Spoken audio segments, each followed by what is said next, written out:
Hello y'all, Satsuchi. Welcome to another video. Please, if you're new to the channel, subscribe to the channel, like the video to share it to more people, leave your comments because I am inspired by your comments. I know other people are as well. And the title to this video is They Try to Play the Victim. And we're talking about narcissism. We're talking about narcissists in your family, narcissists that you were espoused with or entangled with, enmeshed with. They love to play the victim, okay? These people have kept you bound. They've kept you asleep for years. Let me take my glasses off. Okay. These narcissists have kept you asleep for years, and they were so happy when you were asleep, when you didn't know what God had placed in you. You didn't know your gifts, okay? You weren't made aware of these things. You always knew that you were unique. You always knew that you were different, but you didn't know how special, that you were actually chosen, okay? Like, set apart by God himself, set apart before he even placed you in your mother's womb. So you've always been unique, okay? But that's where the devaluation came in, trying to break you down, trying to make you feel like you weren't enough, like you weren't quite enough, like you didn't quite measure up, okay? Like, and that's exactly what they wanted to make you feel like you didn't quite measure up to what God, the standard that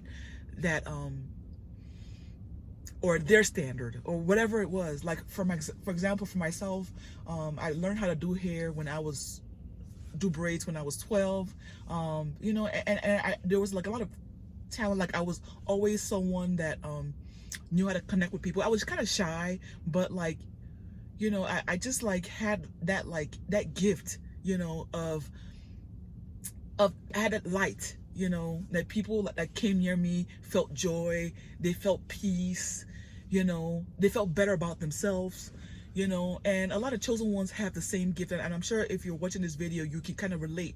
You know, you had a way of putting people at ease. You know, you didn't want to make people feel bad. You had that gift of, you know, and narcissists use that to their advantage, you know, try to destroy us. But a lot of us like had that like gift of like, because we're really compassionate. I don't like to use the word empath because the spirit of the empath is more like an Ahab spirit, you know.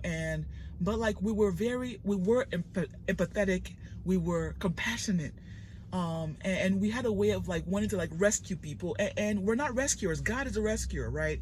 I remember there was a girl that when I was I think I was a junior, so she was like a sophomore or freshman, in one of my art classes. She was like really shy, was in the corner, like wouldn't speak to anybody. She wouldn't even lift her head up, you know. And I made friends with her and just try to like pull her out of her cocoon, you know. And I'll go up to her house to like pick her up for like, you know, so like we can have like meet up at like, you know, like restaurant Red Lobster or things like that and everything. Like when I learned how to drive, you know, and everything, because I was like 2 years or plus like older than she was, you know. So like we wanted to rescue people. We had that like that spirit, you know.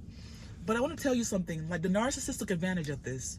Narcissists in your life took advantage of that, okay? They saw your light. Don't ever believe for 1 second that these people did not see your light. They've always known your light. They always knew that you're special, that you're unique, you know, that among your siblings, among the people that you had around you, your family members, you were very different. You've always been different. You're special, okay? And they wanted to use it to their advantage, okay? They wanted to use your heart because God knows your heart. The Bible says that man looks at the outer appearance, but God looks at the heart. They wanted to use your heart against you, okay? They wanted to use your heart to keep you enmeshed, right? Because they knew that, well, she's not going anywhere, he's not going anywhere, right? Because they know that you love them, you know, and you love with everything that you have. When you love, you know, especially your family, even when you started seeing like a lot of the red flags, although you were groomed, a lot of us were groomed to not be able to discern red flags, but you knew that something was not quite right. I remember a day that I was so I had gone to college. And that's another thing, like they force you against your will to do certain things. I wasn't someone that I mean, I had two college choices, and at the end of the day, my dad talked me into the one that I didn't really want to go to, but it was closer by. But yet my brothers were allowed to go to the one that they chose. So you see, like, it was always different with you. But long story short, I went to the college. It didn't work out. I just was like unsettled and unhappy. I remember like one day, like my dad came to pick me up. I was just crying. I was really like, it was like as if my life was going upside down. And I knew even that time that like, this is not it. But I didn't know because I hadn't been reborn. Okay, I hadn't been reborn. I didn't have Christ. So I didn't know. I knew that I wasn't where, like I felt like I was displaced.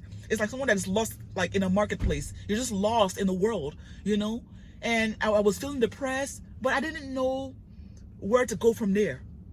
I didn't know where to go from there. I didn't know what to do, but I just knew there was something in my heart that knew that God had something different and better for me. So long story short, I came back home from the college, and I was just like trying to, find myself. I started going to the community college. I was unhappy. Eventually I ran away. And while I was out, so I was living with a roommate and everything. So my dad started supporting me financially, because he told me that he felt like, I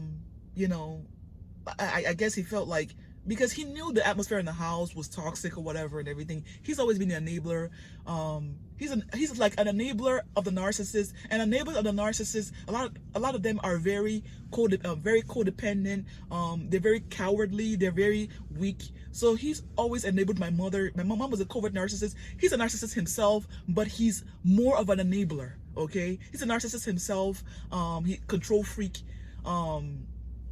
Just like a really toxic dynamic. Okay, so I ran away. I ran away, and I felt like me running away was trying to just like a cry for help. Like because I knew I couldn't stay with my parents. I couldn't live in that house. I couldn't do it anymore.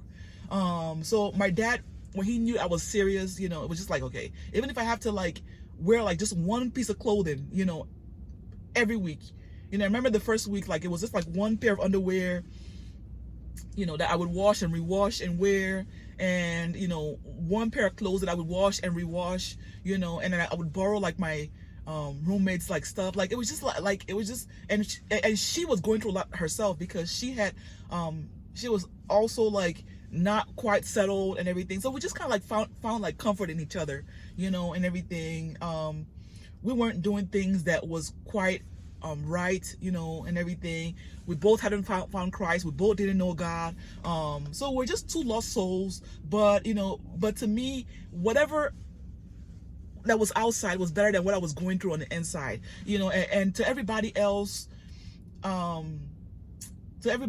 looked like I was like the bad guy, didn't want to stay home, wayward, and all these different things. But they didn't know the dynamics of what was going on in the house.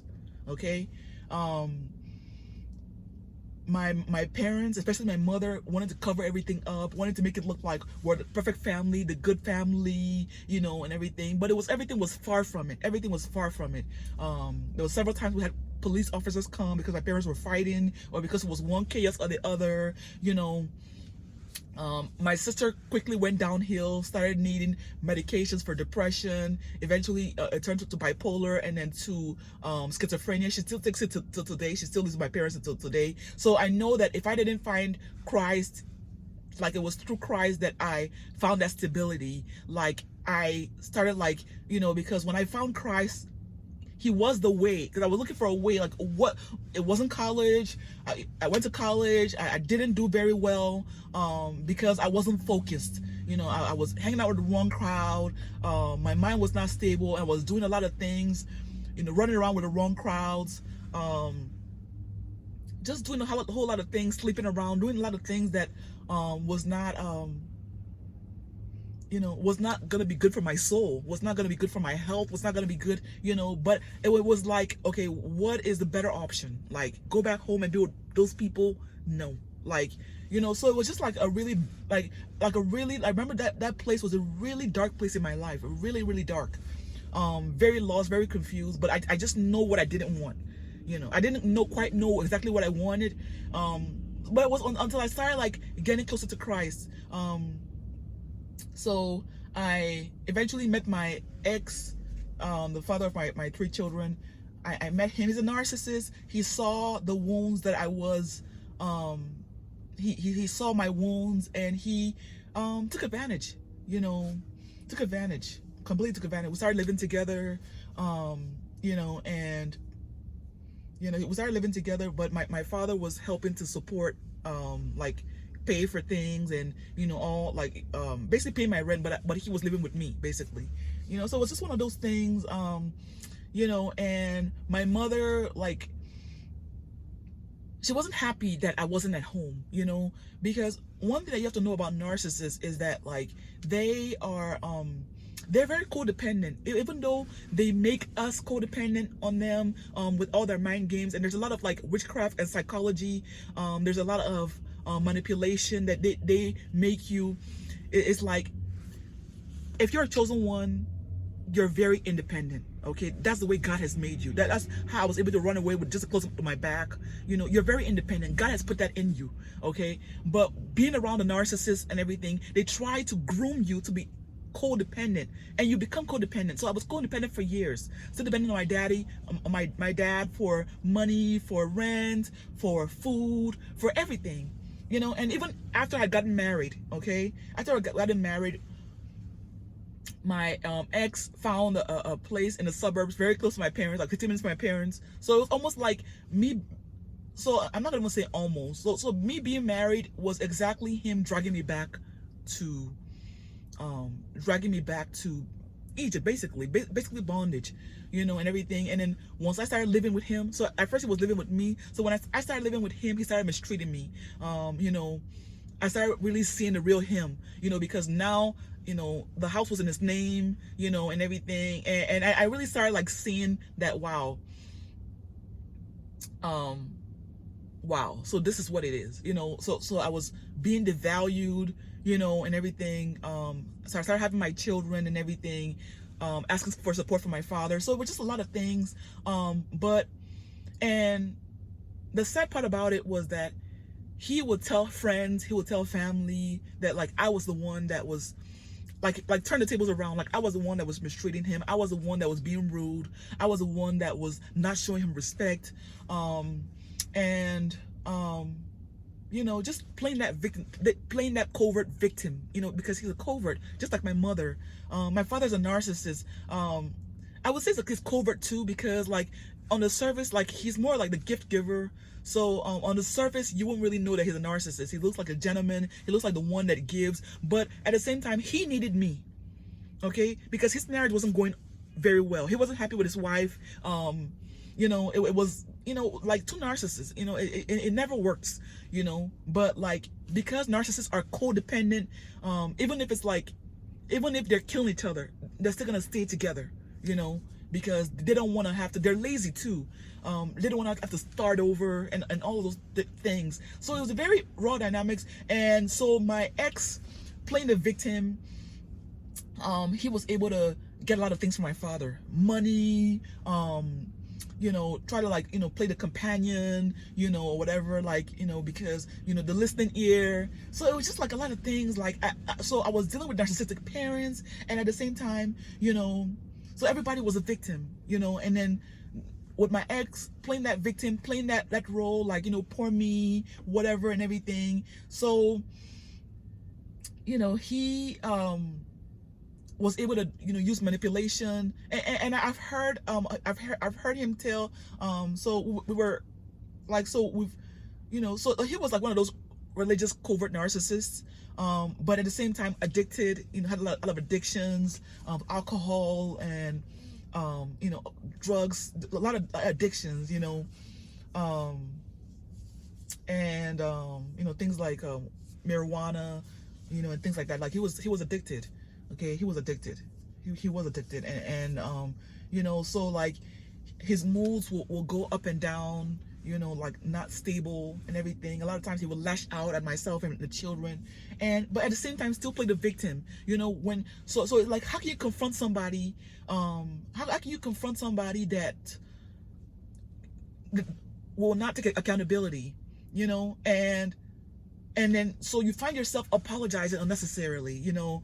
I'm sorry, you know, I'm sorry if, you know, because it's like, why are you angry all the time? So I'm always apologizing, and then he would say, you know, sorry for yourself, you know, like you're always sorry, because I didn't know, you know, because at that time I didn't know about narcissism. I didn't know. All I knew was I was in a really rough, tight place, and I had found Christ, you know, but I was still in a really tough place. But little by little, God was giving me strength. Little by little, my children were growing, little by little, because I was like, okay, I thought about leaving him. I knew that the marriage was a mistake, but it's like, at this point, all my children are young, you know. It's gonna be stuck poverty, you know. Who am I gonna be leaving these kids with to work, you know? So I was still dependent heavily on my dad.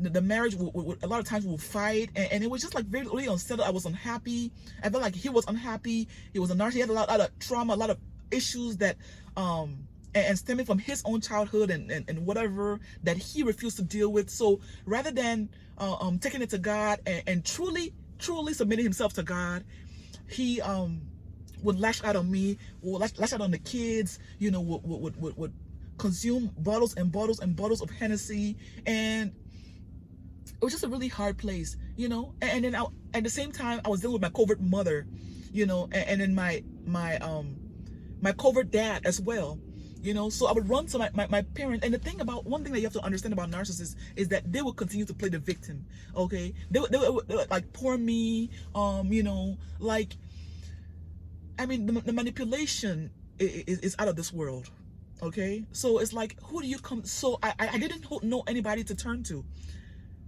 There was nobody to turn to, because I knew who my mother was, I knew who my father was, and I knew that their marriage was not good. So how do you complain about your marriage to people that you know that their marriage is trash? Where do you go to, you know? So I joined the choir in my church, you know, and then when I joined the choir in my church, my ex quickly, the same day, he joined the cleaning department, okay? Became really close friends with the cleaning coordinator, like the head of the cleaning department, you know, really close. We'll go to his house, you know, and everything, and we'll come to our house sometimes and everything. And I felt like he was telling him a lot of things. And the thing about it was this: very demonic move. The cleaning coordinator was also a choir. He was also part of the choir as well. So on Sundays, he wouldn't join us for practice on Saturdays, but on Sundays he would sing with us. You know, I guess, you know, with church politics, you know, certain people can do certain things and everybody else can't, you know. So because he was the head of the cleaning department, and he liked to sing, you know, he would join us a lot of times. Or sometimes he would come on Saturdays, like really briefly, and like do cleaning and join us a little bit, and then go back to doing his cleaning or whatever. And then Sundays he would join. So it was just like a lot of dynamics and everything. There was a lot of abuse, narcissistic abuse.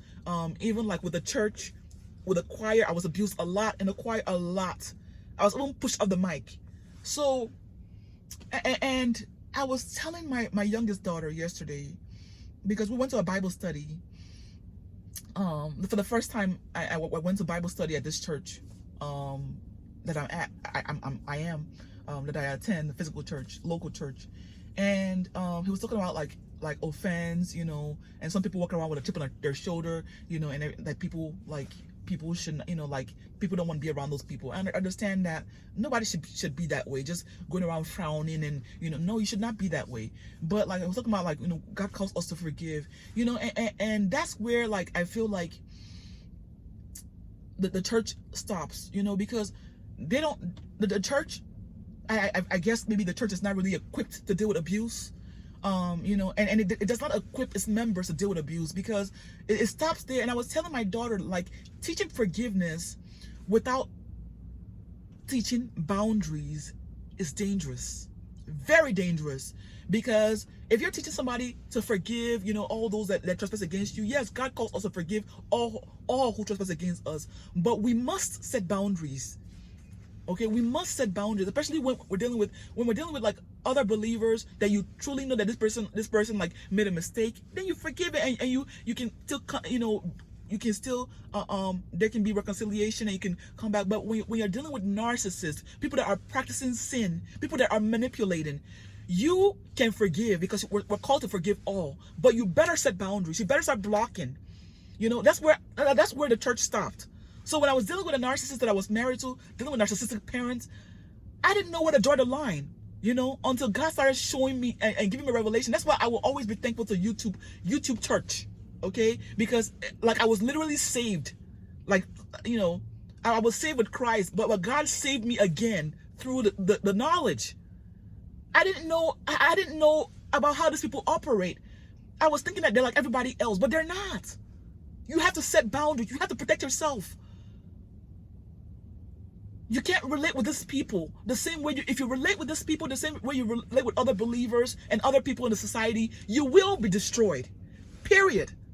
And I was telling her, like, it's dangerous to teach about forgiveness, but never teach about setting boundaries. Never teach about protecting ourselves. Never teach that reconciliation, especially with someone that that is an evildoer, that that is trying to destroy you. It's not necessary.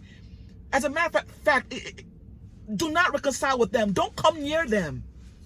It's like somebody stings you, as a snake stings you, and you keep going back. You say, "Poor snake," and it keeps stinging you. You're gonna die. God has not called us to be stupid,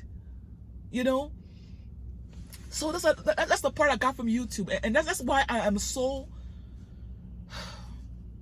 like dedicated to putting out videos, because people have to know this thing. People have to know, and the truth is the truth. It is what it is. It is the truth, and we are set free by the truth. Okay, they're gonna play the victim, and when you try to expose them, when you try to they're gonna play. And when you try to, even before you expose them, when you try to come to them and okay, you know what? Like, I remember when I used to do my mom's hair, because I would do hair. I would go do my mom's hair a lot of times for free. Sometimes she would pay me, offer me some money because she knew that I needed some help. And I remember that time I was trying to start locks on my hair, and she was just like trying to put me down and saying that I need to get my hair braided too, like her, and I'm like, I'm coming to do your hair. Why are you on me? And I told her, like, and I told her the first time. She said it again when I was leaving, and then when I got home, she sent me a text, and it's like these people, there is no end to their madness. There's no end until I have to block her. Okay, so set boundaries with these people. You have to set boundaries. You can forgive them because God does not want us to have a chip on our shoulder and everything, but you better set boundaries. You better know that this is the demons that you're dealing with, people that have given themselves over to be used by devils or by the devil. Know that. Okay, know that this is who this person is. Okay, a lot of the coverts, they're the worst. One of the worst one, they're psychopath. Okay, because it's like, everybody else, there's no way, and for a lot of them, there's no way that you can prove that this person is demonic, but they will be jabbing you behind closed doors. Okay, and then when you turn around and try to like why are you doing this? They're gonna gaslight you. Okay, they're gonna try to twist reality, and you're gonna be confused, and that is the reason why a lot of people that stay yoked, enmeshed with narcissists end up losing their mind. They end up, a lot of them, like, that are long-term with narcissists, end up having dementia and all kind of things with their mind. Okay, because you've been gaslit for so long that your mind, because you can only abuse your body parts for so long, your brain, when you're seeing what you're seeing. Somebody's telling you, no, that's not what you're seeing. Okay, so those of you that think that well, I love him, I love her, I love my parents, this, that, and that they're continuing to abuse you, they continue to play the victim, they continue to play these warped games, you're probably gonna lose your mind, you're probably gonna lose your health. Okay, because the mind controls the body. Okay, and then when you keep allowing yourself to go through that trauma under the guise of religion, okay, under the guise of God says to forgive, okay, and allowing yourself to be abused over and over again under the guise. And they don't teach that in the church. I had to learn this outside. I had to learn this on YouTube, okay? I didn't learn this on the church. They just say forgive and submit, you know, and you know, kumbaya. And meanwhile, you're being destroyed. Get away from them. Your parents are narcissists. Get away, because they're going to jab you behind closed doors and play the victim. Make you feel like you're in limbo. Make you feel like what? And warp reality. They're going to keep doing this over and over again until you lose your mind. Like my sister lost her mind. She's still, till today, she's 2 years, she's a year and 4 months older than me. She's still with my parents. They have to bathe her. They have to, like, she literally reversed back to a child.